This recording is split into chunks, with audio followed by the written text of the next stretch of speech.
Hola, a continuación vamos a llevar a cabo la resolución de un ejercicio de mecanismos compuesto. Quiere decir que, a diferencia de los mecanismos simples, este tipo de mecanismos compuestos tienen más de dos elementos. En este caso, es un mecanismo que está constituido por 5 engranajes. También podrían ser 5 poleas o una combinación de poleas y engranajes. De los aspectos que nos pueden pedir en este tipo de ejercicios es que determinemos el sentido de giro de cada uno de los elementos. Nos dan el sentido de giro de uno de los elementos centrales, vemos que ese elemento central está unido a través del mismo eje con el mecanismo inferior, por lo tanto los dos girarán en el mismo sentido.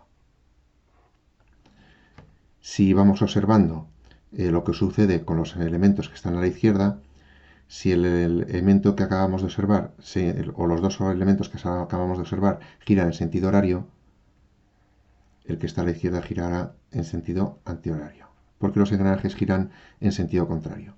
Y el primer engranaje volverá otra vez a girar en sentido horario, en el sentido de las agujas del reloj.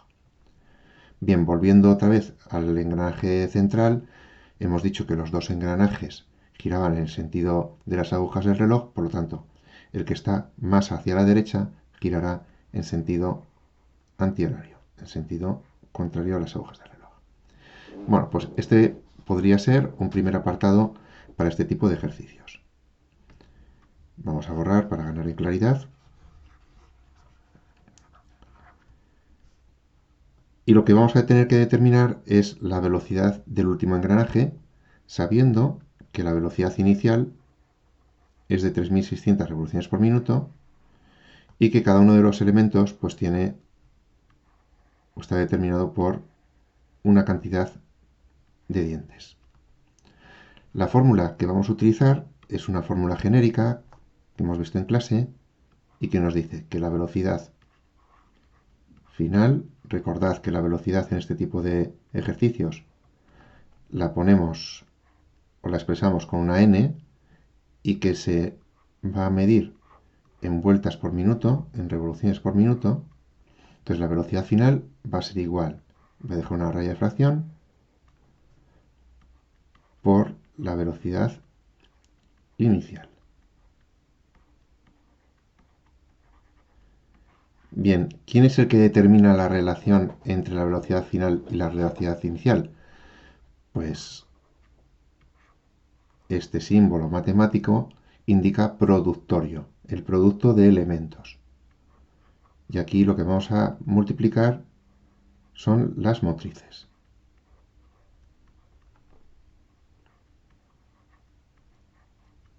Y abajo vamos a poner también pi mayúscula, productorio, producto de elementos de las conducidas.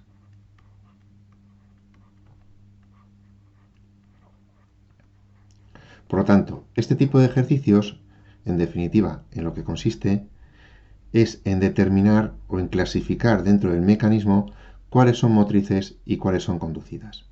Para ello, lo que voy a observar son aquellos elementos que están engranando entre sí. Estos dos elementos engranan entre sí. Como están engranando entre sí, les voy a observar y el primero lo voy a clasificar como motriz porque es el que arrastra al segundo, que es el conducido. ¿Vale?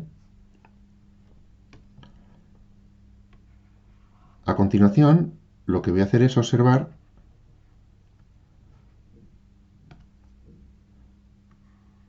estos otros dos. Estos elementos que están engranando entre sí. Entre estos dos que estoy señalando, el primero es motriz y el segundo es conducido. Si me fijo, voy a borrar esta marca amarilla para ganar claridad. Entonces, si me fijo ahora, estos dos engranajes, los siguientes, estos dos engranajes, están girando en torno al mismo eje. Por lo tanto, A la hora de observar si son motrices o conducidos, esto me lo salto. Estos dos engranajes, ¿vale?, que están unidos a través del eje que he dibujado en verde, no van a alterar la velocidad de transmisión, puesto que al girar alrededor del mismo eje, giran a la misma velocidad. Por lo tanto, a efectos de la fórmula, me los voy a saltar. Con lo cual, ya lo que me quedaría sería observar estos dos últimos engranajes. Siguiendo esto, lo que hemos visto anteriormente, este sería motriz y este otro sería conducido. ¿Vale? Por lo tanto, repito, para este tipo de ejercicios tengo que identificar en el mecanismo cuáles son los elementos motrices y cuáles son los elementos conducidos. Para ello, tengo que ir observando aquellos elementos que o bien engranen, porque son engranajes, o bien estén unidos a través de una correa, porque sean poleas. En esos casos, el primero va a ser el motriz y el segundo el conducido. Si en algún caso están unidos a través de un eje, me los salto, no los observo. ¿Vale? Bueno, pues bien. Vamos a borrar aquí un poco.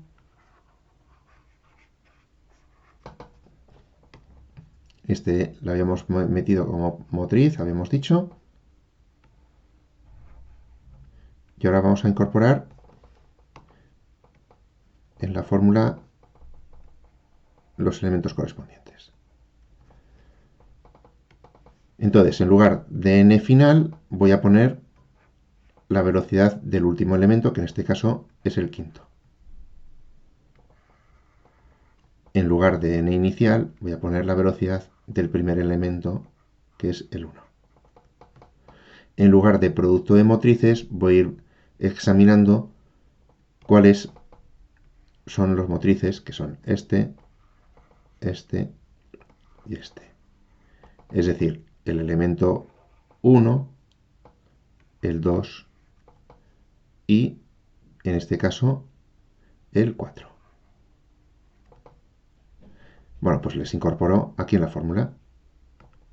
Z1, Z2 y Z4. Por otra parte, tengo también que este es conducido, el 2, que el 3 es conducido y que el 5 es conducido. E incorporo también sus números de dientes. Hemos dicho que el 2, el 3 y el 5. Aquí aparece una cosa curiosa, que es que Z2 aparece en el numerador y en el denominador, porque este engranaje, voy a borrar ahora ya todo porque ya nos está molestando,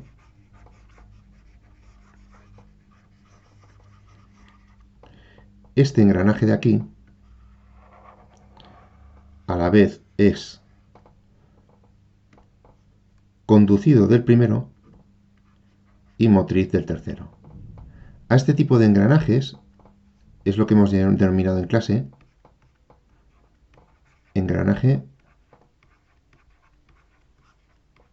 loco. Y las funciones de este engranaje loco era permitir unir dos engranajes que están alejados, ¿vale? Cubrimos un hueco con otro engranaje, que es el engranaje loco, y también cambiar el sentido de giro del primer engranaje con respecto al tercer engranaje.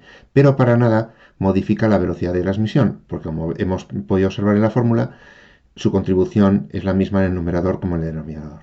Vale, pues ahora ya que tenemos la fórmula, sustituimos valores y decimos que la velocidad final va a ser igual a Z1, que es 10,